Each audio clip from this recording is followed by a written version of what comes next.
good evening, everyone, and welcome to this week's episode of Sounds of the Diaspora, artist to artist, a conversation with yours truly, Dion Parson. Man, I'm really excited about our guest tonight, man. This is someone that I've known since I was in college over 40 years ago. I'm not dating myself, but we've known each other for a long time and then worked together on many, many gigs in New York. And, you know, he's played in my band, I've played in his band. We've done different things together. And he's just an amazing musician, pianist, producer, composer, arranger, extraordinaire. Please join me in welcoming to the show the one and only Mr. Lafayette Harris Jr. Hey there, man. It's a joy to be here, and it's amazing to know you, who is such an accomplished drummer, musician, and conceptualist of styles and music. Thank you for having me. Thank you, man. Thank you. Coming from you, that means a lot, man. We've known each other a long time. We just going back reminiscing, you know. So, it's been a while. We got to do something because we were around so many greats. Mm-hmm. You know, when I met you, you were around Keith Copeland, and Yeah. Copeland around everybody. Mm-hmm. So, and I was around Max Roach at about the same time. Around the same time, yeah. Come on.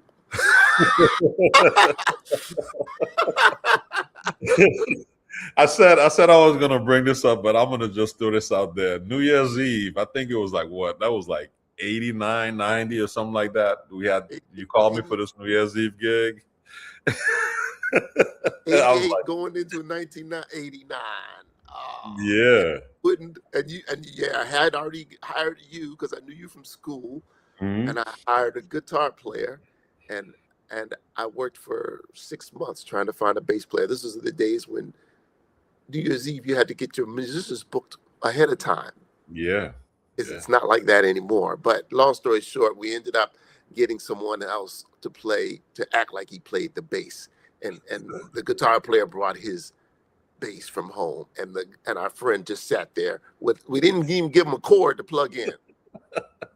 He just looked good because he was an actor, and that's how we got through the gig, man. Wow, I remember that gig vividly, man. It was a lot of fun. We had a great time. And at the end of the night, everybody came up to me, man, you play a mean bass, man. Yeah, he's the only one in the band that got a compliment. Wow, man, it's a lot of fun, and then of course our years, many years, like 10 years at Lenox Lounge Sunday with the vocal jam session. That was another amazing experience that I had with you, with all the great musicians that came through and played bass on that gig. Yeah. Yes, right. Yeah, we always had some wonderful bass players, and the education of playing on the spot with singers. Mm-hmm. It's a demanding thing. I remember reading about Herbie Hancock when he first came to New York. He said, I worked with some singers and it honed my skills, and Mm-hmm. of course, but he got out of it, early on and he became Herbie Hancock. But for me and many other people who, that became something we did on the regular basis. Wow. It's like it's like playing in church. It's Right. like you're gonna get that that constant taste of the real jazz melodies, Mm-hmm. and have to fit your accompaniment, and just make it work. Sometimes it doesn't work as well as other times, but yeah. But the thing that I really admired playing, sitting in that chair, and singers would come up and it's like, this is my chart, let's sing this, and it's not in the key. Like you'll start playing, I'm like, that's not the key. I'm like, you're like, well, what key are you singing it? And they'll sing, and you turn to the band and be like, okay, it's an E5, guys. And then right on the spot, like night after night after, I did it, and I didn't even start the gig with you. I think I don't know who was doing, maybe Will Terrell or somebody was doing it beforehand. Yeah. I got there, Mm-hmm. yeah, but Mm-hmm. I did it for at least 10 years, but you were there constantly every Sunday when you were in town. and it was an art form, and your goal was to make sure you got it right for every singer. Like you treated every singer, even if their stuff weren't together, you treated them with, you know, that constant professionalism to make sure that they sounded good. Yeah, That's hard in itself. yeah, yeah, yeah. Some, of course, you know, some of it was easy because some of them, I mean, we had some amazing singers. I want to say Jasmine Horn first started coming and singing around New York at the Lenox Lounge. Right. Yeah. You know, and a couple Broadway singers came in. Melba Moore came in one night. Mm-hmm. Jennifer Holliday came in one night. Mm-hmm. And you know, also came in the rock singer, U2. Who's the guy from U2? I know who you're talking about. I can't remember his name. I wasn't there that night. No, you weren't there that night. Yeah, but I mean, it's an art to be able to do that, because so many cats like, yeah, I'm a jazz pianist in them, but then they don't have that finesse and that on the spot is like a third sense on the spot arranging for that. But then you have to study that also. You got to go back and listen to the Sarah Vaughns and the Ellas and the Betty Carters and all of that to understand how that works, because you can't comp behind a singer the same way you're going to comp behind a horn player. Yeah. You know, and of course, there's different singers. You know, different kinds of people sing. Oh, Bono is his name. Bono, yeah. You know, and some singers are like into, like, you know, the really traditional sound, like Frank Sinatra or you know, Sarah Vaughan, Ella. You know, and so most of us work on that a lot. And then there's got, then there's the people in the Betty Carter, and that's you know, oh, where is she? Yeah, but you just got to know it, man. So that being said, man, it's obvious that you have a solid music foundation. You and I originally met at Rutgers University. I was finishing up my undergraduate, and you came down to do your graduate work. I'm studying with the great Kenny Barron. But before that, you studied classical music and stuff like that, right? That's true. I got a degree in classical piano in my undergrad world. 1 year at Denison University, and then I went on to Oberlin. You know, was always trying to work on my jazz playing at the same time as I was dealing with classical. You know, classical, I'm, you know, very happy to have had that background. I'm still trying to work on it right now. I got some Beethoven over there. I'm going to practice right after we get off this, you know. Yeah, you know, but, you know, going from classical to jazz, you know, it's a whole different world, you know, a whole different approach to doing music, you know. So How much do you feel that your classical foundation has helped your jazz playing? Because there's a conversation I've been having with young guys where it's like, man, I'm a purist, I'm a jazz guy, I don't check out anything else, I don't listen to anything else. And I'm like, but you're not connecting the dots, because there's 12 notes and the foundation. There's foundational elements in all types of music that you have to know. So how much do you feel having a solid classical background has helped and influenced your jazz playing? Yeah. Well, I basically, people probably can, people who listen to jazz all the time and listen to piano players all the time, they can tell the ones who studied some classical from the other ones who haven't, you know. I mean, if you listen to Chick Corea or Herbie Hancock or Art Tatum or Oscar Peterson, it's quite obvious that not only were they great jazz, you can hear, they can play anything. They were probably great classical piano players. It's not a surprise to hear that. So, yeah, it's definitely helped me get around on the piano.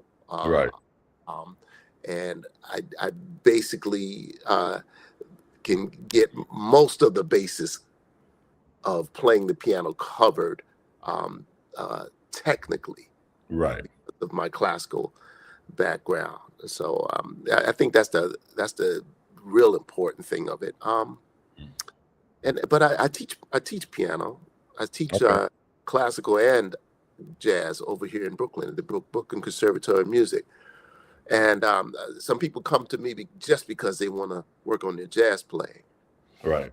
People that are classical. I say, okay, well, okay, sit down. Let me play me your F major scale up and down to 2 octaves. Mhm. And some of these people that can play a lot of classical, they can't play the scale. Mhm. Like what? And then I started talking to some more of these classical people, and I heard some things that was quite interesting. Someone said that instead of practicing scales, we don't practice scales because there's so much of it already in the classical repertoire, and we just practice that classical repertoire. I said, oh, but nah, to be a jazz player, you got to know all your scales and be flexible Right. with them, because you never know what's coming. You Right. know, Right. I mean, Yeah. unless you said something about purists. Um, Dr. Barry Harris. One day we were in class. For those who don't know, I went to his class religiously for some years. Um, not religiously enough, according to him. Anyway,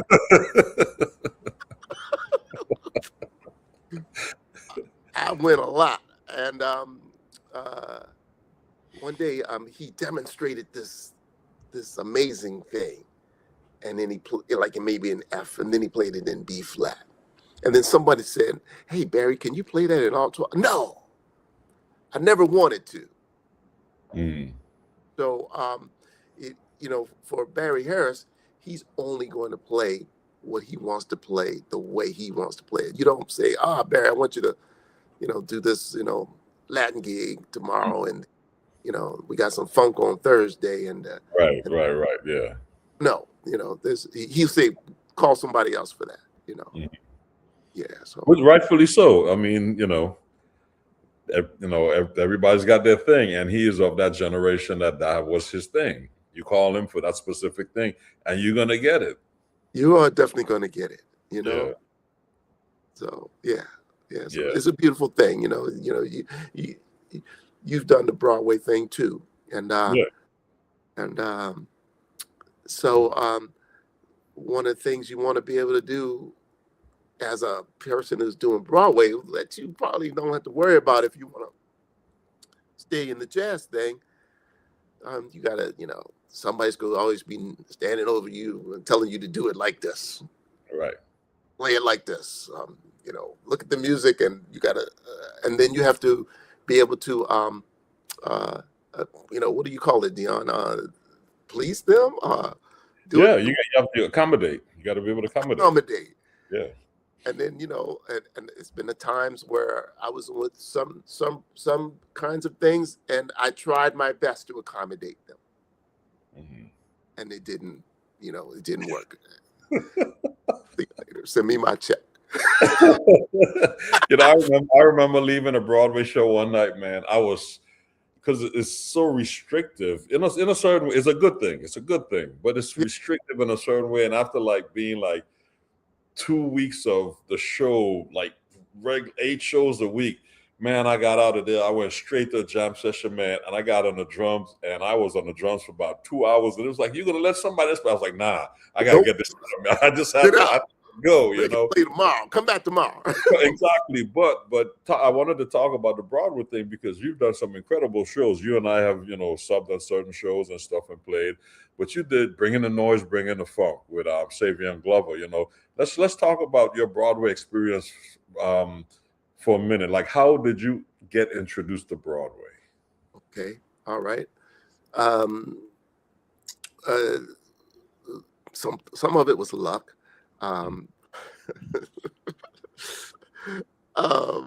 When I first moved to New York, I lived in Brooklyn, and down the street there was a socialite lady. She was about 60 years old. Mm-hmm. And she liked to have parties. And then somewhere in the neighborhood was a beautiful black girl. And she liked to matchmake. Mm-hmm. I'm gonna make it quick, okay? I'm sorry. I said, Lafayette, come to my party next Thursday, blah, blah, blah, and such will be there. And I go to the party, and she introduces me to this beautiful woman. And I say, yeah, I play the piano. You know, she says, oh, that's wonderful. My boyfriend plays piano. So much for matchmaking. Okay.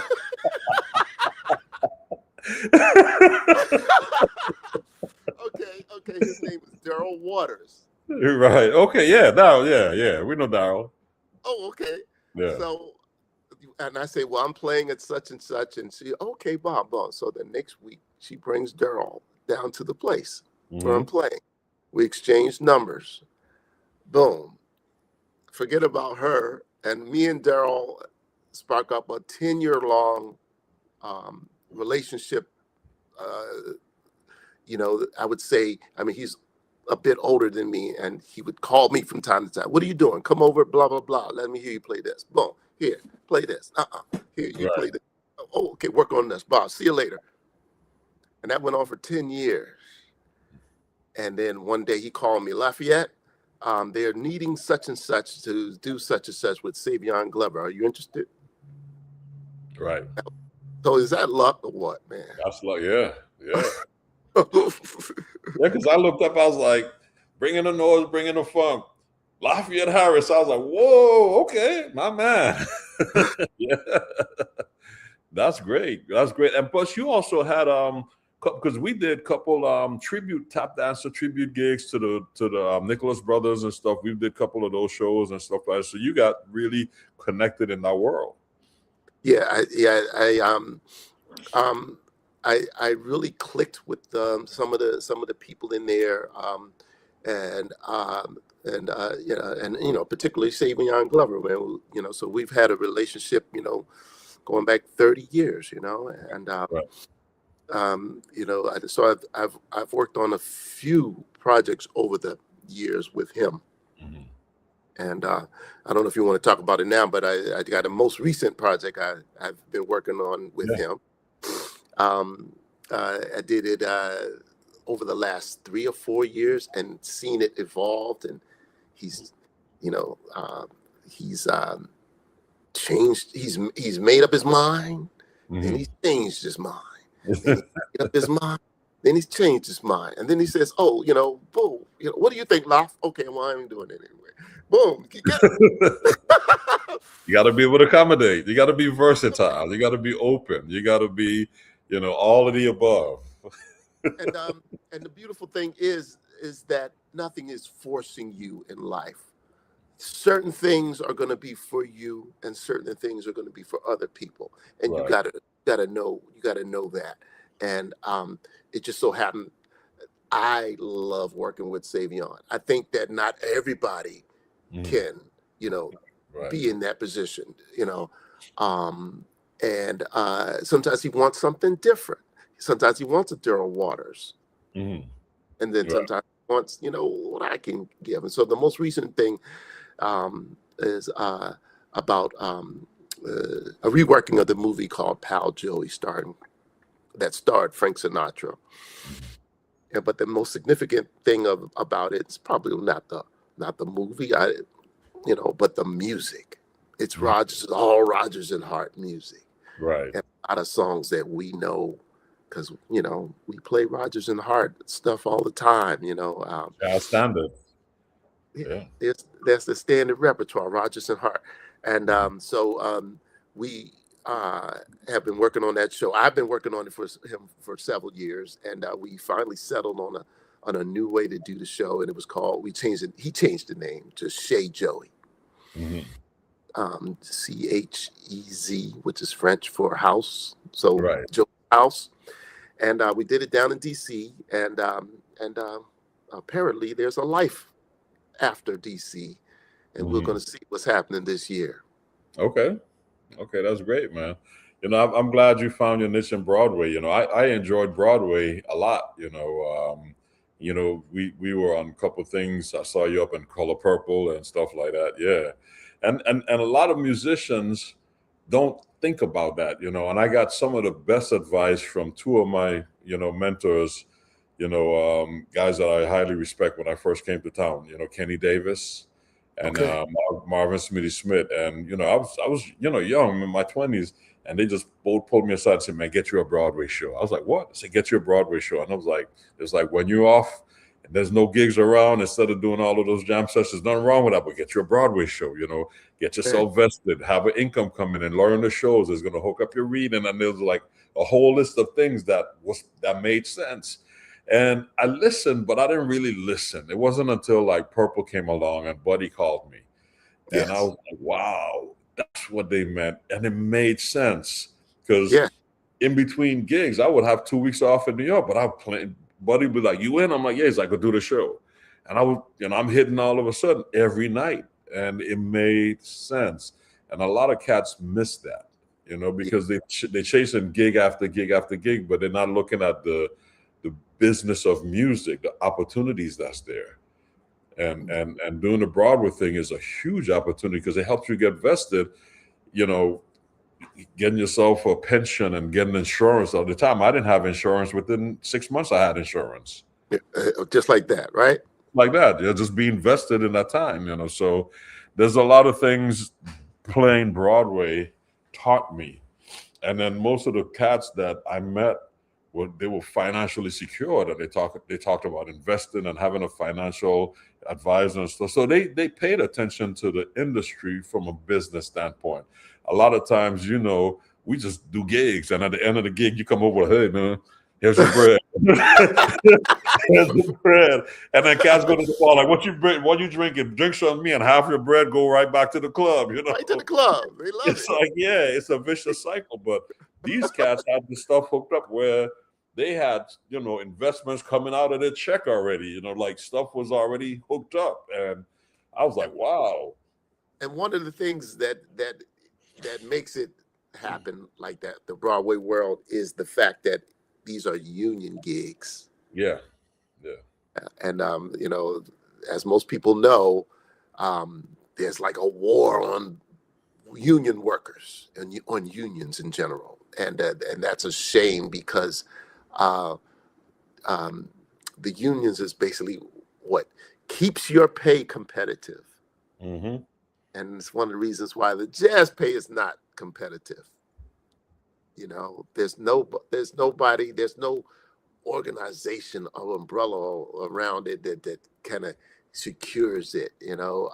So it's come to the point where doing club gigs is even if you work in there every night, it's hard to make a living enough to afford New York City.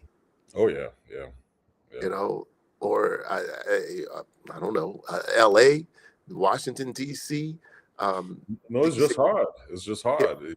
Like you say, even if you're doing it every night, it's because then you're stuck. You're stuck with your deliverables. You still got to pay your own taxes. You still got to pay into Social Security. Like that's not coming out of unless you're working with an organization that has that payroll stuff set up. But not many bands have that stuff. Like I say, cats are just peeling off the money and giving it to you, and then you're on your own. So and that's one of the biggest challenges that I remember dealing with when I got to New York was just understanding, just having a viable income that you could live on. How do you piecemeal that? Because man, you had like 5 and 6 accounts. You're getting money from so many places. You got to figure it out. Yes. And so there's a big stress level with all that stuff, and I didn't realize it until I started doing Bringing the Noise, Bringing the Funk in the when did I start on? We started in '95 in the spring. In the summer of '95, and then started getting a regular paycheck, going to the same place to work every day. And then when we started on Broadway in April of '96, getting that regular paycheck, knowing where I was going to be and what I had. Boom, the stress just came down. You could breathe. You could breathe. Yeah. I could look around, and then I could say, "Oh, I want to be like you say, buddy. Say, hey man, come in. You're going to be here 2 weeks. Boom, I'm gone." I went out a road for 2 weeks in a row with 2 of my favorite drummers. 1 week was with Cindy Blackman. Mm-hmm. And it just so happened the day hers ended, I flew to Europe to be with Max Roach. Mm-hmm. But more luck, you know. Right. And then I came back 2 weeks later and went back in, you know. Back to the show. Yeah, you could breathe. It's just, I think that's the one thing I learned from Broadway, the consistency of having a regular comfortable income. And I was like, wow. And then I started planning, like, how can I keep this? You know, because, you know, those shows don't last forever. How can I keep this? And then having a music education degree, I was like, okay, I got to figure that out next, you know. But I see so many cats, you know, go from gig to gig to gig, and, you know, and it's just, it's rough. Yeah. It's rough. Yeah. Mm-hmm. Yeah. Yeah. Yeah. But Yeah. you figured it out. You know why I figured it out, man? The older cats. Yeah. Yeah. Like you said, you talk to the older cats. You know, I don't consider Kenny Davis an older cat. I'm not saying, I said my I didn't mean it like that. Like cats that I admire, you know. I met them cats when I was in college, and they're like big brothers. You look up to them. And I'm older than you, and Kenny's a couple years older than me. Yeah.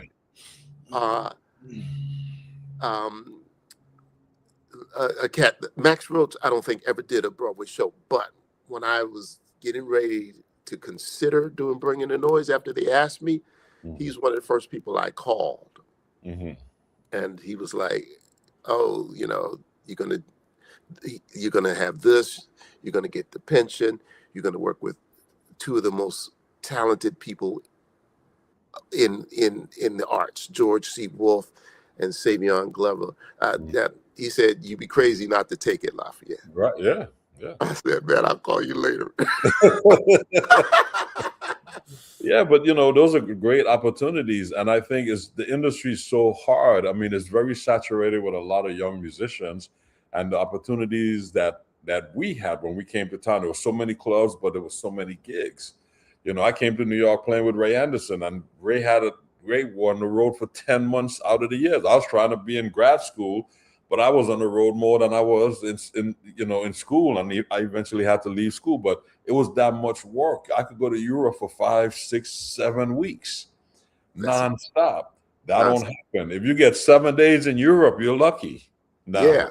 Chris McBride. Yeah, exactly. But there's few cats that have that top tier, you know, work, consistent work on that level. So you have to figure it out. You have to make it work. But you've been one of the cats that's made it work, man. I really admire that. And that's one of the things I just wanted to share with our audience. There was other things I wanted to talk about, like, you know, your record label and stuff like that. We're running out of time because you shared some great music as well that I want to play. I want our audience to hear your music, but you're the owner of Savant Records. You've had that record label for a number of years. Can you just tell us about that really quick? Yeah. Around that time that I started that label, I had a couple friends who were putting out their own records. And I was like, how do you do that? They gave me a little information. And Max Roach had his own label with Charlie Mingus. And since I was playing with Max Roach, you know, he, you know, gave me a scoop on various, you know, concepts to utilize. And I said, okay, it's a lot of work, but I have the time. I'm on Broadway. I'm getting this nice check. I can fund it. And that's basically how I started it. Yeah. Right. Great. Well, you know, for all of the listeners, young, you know, musicians, aspiring musicians that want to put out their own music, you know, that's an option. Like Lafayette says, it's a lot of work. I've had a label in the past. It's a lot of work, but it's worth it. It's really worth it to understand the full scope of the industry. That's true. That's true. And, you know, if you're young and you're strong and you're healthy, hey, go for it.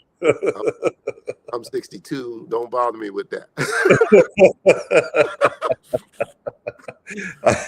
But speaking about don't bother me, let's talk about the blues, man. You shared some of your music, you know, and you've worked with some great cats, man. I've known you playing with Lonnie Plaxico and Willie Jones III and Jerome Jennings and different cats playing in your trio.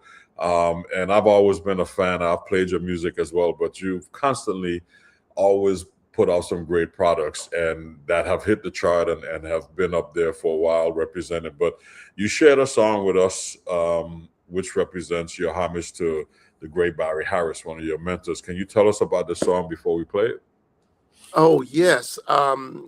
Blues for Barry Harris. Going to his class all the time, and you're just learning so much. And sometimes I try to practice what he's doing. No, I always try to practice what he's doing. And sometimes some of that ends up becoming a song. And so that's how Blues for Barry Harris came along, So, yeah. Maybe his name should go on the copyright. You're about to say you still want it. Okay, let's check it out. Blues for Barry Harris by Lafayette Harris Jr. Yeah.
All right, that's blues for Barry Harris. So oh, we have a couple of comments here. I love the structure and the bluesy feel. Okay. Thank you, thank you, thank you. I love the complex jazz chords, chromatic and tritone substitutions. All right. Go ahead. All right. Yeah. Yeah. Great, great. So I'm gonna throw this question out here. It's called Blues for Barry Harris. And you know the blues is straight ahead and stuff, but this has like a bolero mambo-ish feel. So why is it still the blues? Oh yeah.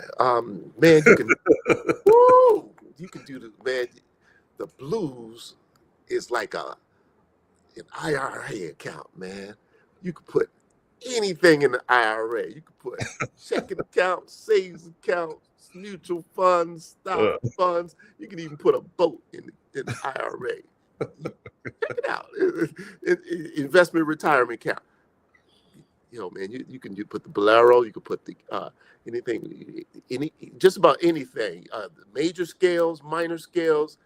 The blues can hold it all. How about that? So it's really like the chord structure. In this case, is like a 12-bar chord structure. The rhythm, the underlying rhythm, is that rhythm that gives it this Caribbean-ish funky feel, but it's still the blues. Yeah. I mean, I had forgotten that the drummer played that on there. It's been some years since I heard this record. My man Louis Lash. Yeah, I heard it. I was like, okay, this is a different twist. I said, but I'm sure there's a listener out there that's like, why is this the blues? This sounds like some Latin music, But it's the structure of the chord. The structure. Yeah. That's important for our listeners to know that. And this is great because, when I heard it, I listened to the music before, we played on the show. But when I heard it, I was like, I mean, for me, I'm enjoying it. I'm like, yeah, but this is a nice twist from Lafayette, Yeah, you know what? So it might have reminded me of Barbados a little bit. Yeah. But I wanted to say Max Roach again, but I think Max is on drums with Charlie Parker. Yeah. Right. And they do a lot of Max. He does a lot of that type of stuff. On that type of vibe and some of those recordings, like even with that original Fire Down There. With Randy Weston, when he played that nice on St. Thomas, St. Thomas song. Yeah. He played all those nice, intricate Caribbean rhythms. So that's what it reminded me of. Yeah. Okay. All right. Mm-hmm. Beautiful stuff. Yeah. Great, Lafayette. Thank you for sharing that, man. So that was Blues for Barry Harris. Stolen. Not. I'm playing. I didn't say that. So we're going to continue with another composition that you shared with us. This is entitled For Maxwell. You want to tell us about this one? Man, one day Max Roach invited me down to he was going to work for a week or two at the Blue Note, and he said, "Come on down, Lafayette, and bring some music." Mm-hmm. Okay. And I'm looking through my stuff, and get this one. Oh no, use the. So I bring some old stuff, man. And Max says, okay. After they did the sound check for about an hour, Lafayette, show us some music. Okay. I pull out my music. They get up there and they're trying to mess with it during the sound check. It's it's too whatever. And Max says, okay. Such and such a time, and it's time for lunch. Let's go lunch. And I said, I know what it is. It was too damn tricky. It was too complicated. So I said, I've always, since that time, I'm always going to have something that anybody could play. They can just basically sight read it. And so for Maxwell is a song with the spirit of Max, but it's not complicated, and just about anybody can play it. Give it to your students. Okay. All right. Well, let's check it out for Maxwell.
I'm sitting there smiling. I'm like, you don't think that's complicated? Complicated, that is.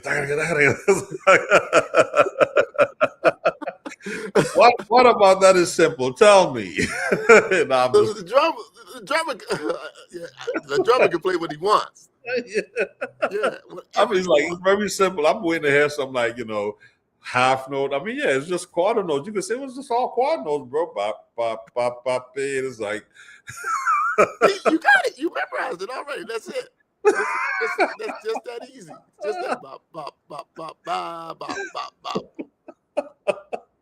That's funny. It's really funny. Like what we say is complicated, what we say is not complicated. I love it. It's great, man. It's like sounds like and it sounds like a tune that Max would play. I just did a thing in China with Elio Villafranca, and it was a Max Roach tribute and a Nina Simone tribute, and we did some of these tunes that the melody is like half of it is a drum solo, so I got to really delve into some Max stuff on that level. So I smiled with it, when I heard it. I was like, yeah, this is definitely some Max stuff, but this is complicated. I'm playing with you, man. All right, man. All right. But on another note, we have some comments there. So I really love swing rhythms and improvisational sophistication. Yeah, so that's what it is. Yeah, good stuff. Cool, yeah. Cool. So how much did Max influence you? I mean, as a drummer, I'm curious to hear this question because a lot, man. Well, I still just sit there and watch him. First of all, I was amazed that what he was playing looked like what it did. Mm-hmm. I said, "Oh, that's how you got to do that. You got to be doing it like that." Right. And I'm over there almost coming in late with my part trying to act because I had a drum set here, but tonight I gave it away to the church. Let's see, and telling me how to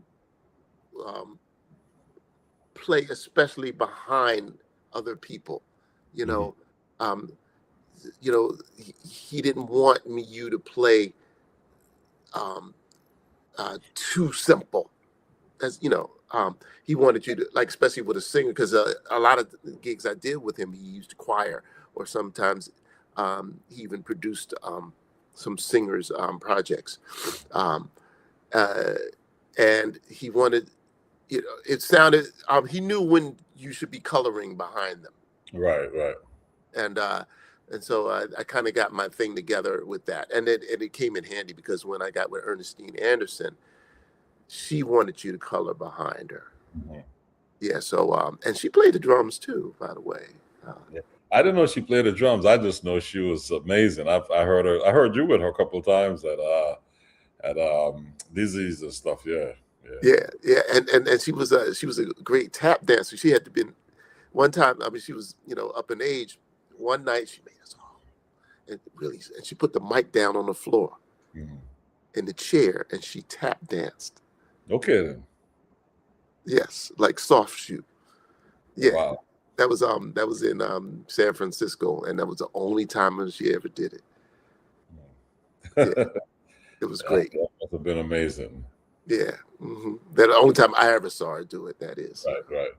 It's funny because a lot of those older musicians, when I say older, like her age, they had well hidden skills. I mean, a lot of them could do more than one thing. They just weren't, a singer. They played piano, but you didn't know that. And, they would show up with their stuff like already arranged, and they did it themselves, but nobody knew that. There were some hidden gems there. Yeah, that's right. You never knew what they had in their pocketbook. Right. I say in their arsenal. They pull it out. Okay. Yeah. Or pocketbook. Yeah, they do. They always had some stuff. But that's great, man, to work with her and all the greats. And us, Houston Parson was on that recording as well. And you've been working with him for many years. I'd known him many years before that, and I think he was maybe nervous about hiring me. I had one of those flat top fades, back and I heard that it was he didn't like that haircut. So I never got the gig. But later on, when that went out of style, and when you cut your hair, I cut my hair, and then we worked together with Ernestine. The company put them together, and then he says, "Man, you know what? You're a good band leader." And before you know it, he was saying, "I'm gonna get you in the band. Don't worry, it'll happen." Yeah. So yeah. And that's been a godsend because he's produced these couple of records that you've heard so far, and another one I think is coming up. He's produced at least 3 records of mine, and I've learned so much from him. Great, beautiful. Speaking of producing, you have the next song you share with us is called "The Drinking Wine Blues." Oh, okay. Yeah. So let's check this out and we'll talk about it afterwards. The Drinking Wine Blues. Okay. All right. I'm drinking my wine. I'm feeling real fine. I'm drinking my wine and feeling real fine. I'm doing this all of the time. You're drinking your wine. You're feeling real fine. You're drinking your wine and feeling real fine and doing this all of the time. It smells when you drink your wine. You will feel. I'm drinking my wine. I'm feeling real fine. I'm drinking my wine and feeling real fine and doing this all of the time. You're drinking your wine.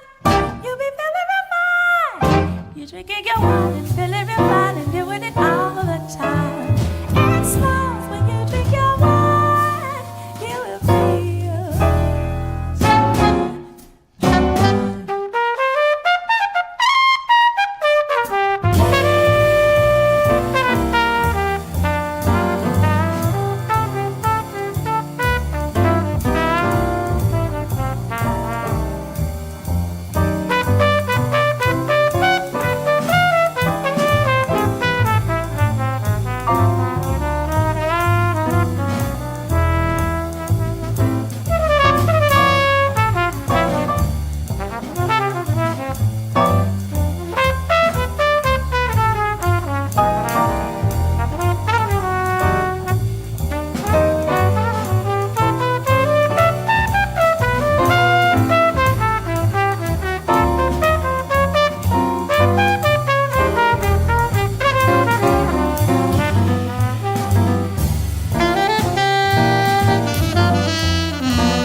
I'm drinking my wine, I'm feeling real fine. I'm drinking my wine, I'm feeling real fine. I'm doing it all of the time. I'm drinking my wine, I'm feeling real fine. I'm drinking my wine, I'm feeling real fine. I'm doing it all of the time. Excellent, when you drink your wine, you will feel. You're drinking your wine, you're feeling real fine. You're drinking your wine, you're feeling real fine. You're doing it all of the time. You're drinking your wine, you'll be feeling real fine. You're drinking your wine, you're feeling real fine. You're doing it all of the time. Expose when you drink your wine, you will feel fine.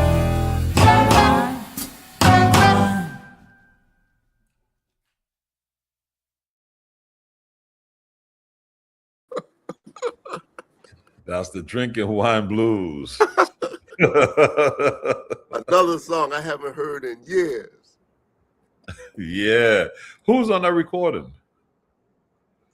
George Delancey's playing the bass, Will Terrell on drums, Antoine Dreyer on trumpet, the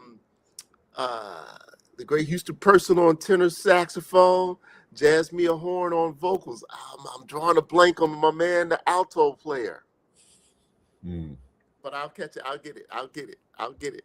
That's great. Well, I love the backgrounds behind the solos, but you know, you add the melody up in their backgrounds. It was nice. Yeah, they came up with that. Get them horn players, man. They get together and they come up with something. You know? Yeah. Well, somebody saying, love the keys, love the classic vocals. Yeah, it's the classic stuff. Great arrangement. Caleb Curtis. Caleb Curtis. Okay, beautiful. Beautiful. Well, man, Lafayette, we're almost out of time, and we have one more song. So let's play this song, and then we'll wrap up the show. You know, time goes fast, man. I'm having so much fun hanging out with you. It's been a while, man. But let's just play this last song, and then we'll cut it up for a minute more, okay? Right. This is...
Beautiful, beautiful, man. That's Swinging Up in Harlem. I love it. Thank you, man. Thank you. Yeah, man. Lafayette, man, thank you so much for hanging out with us here tonight, me and my audience. And it's been a pleasure catching up. I haven't seen you in a while, and I haven't talked to you in a while. But thank you for sharing your music, your story, your energy, all that great stuff with our audience. And we hope to have you back at some point. And I would love to. I would love to be back, and just thank you so much for having me. And it's been an honor. Thank you. Yes, sir. And you said you have another project coming out on Savant, right? And that's going to be released soon. Yes, as a matter of fact, I just mixed it on Sunday, and we'll be getting it out this year. I don't have a title yet, though. Well, we have a platform for you to, when you're ready to release it, come on out and share with the audience what you got going on. And before you go, let them know how they can follow you. If you have a website, Facebook, YouTube, all that good stuff. I have all of that, and everything is basically under my name on the web. All you got to do is put in Lafayette Harris Jr. if you want, and you'll find my website, LafayetteHarrisJr.com, and the same name for my YouTube channel, and I'm on Instagram and all that, and my records are available all over, Amazon, wherever you, and through my website, autographed copy coming right from me. Okay. Look at that. You've heard it from the man himself, Lafayette Harris Jr. Check out his website, buy his music. He'll send you an autographed copy. And he's going to be back when he has the title, first of all, of the next CD and the release date and time. We will invite him back to share that fresh, wonderful music with us. And we look forward to having him. Okay, Lafayette, thank you very much, man. You're so very welcome, and thank you, and thank your audience, and love you, jazz listeners. Keep doing it. Keep listening. There you go. Continued success, my brother. All right. That's the great Lafayette Harris hanging out with us tonight, and we had a good time. He's going to be back because, as he mentioned, he has a CD that's going to be released soon, so he'll be back. Join us next week as we bring another amazing musician and a dear friend, the one and only Mr. Antonio Hart, saxophonist, to the show. All right. I wish you guys a great night, beautiful evening. Thank you for joining us and hanging out with us and checking out our artists tonight. Thank you for all your support. And we look forward to seeing you next week. Have a good night. Take care. Bye.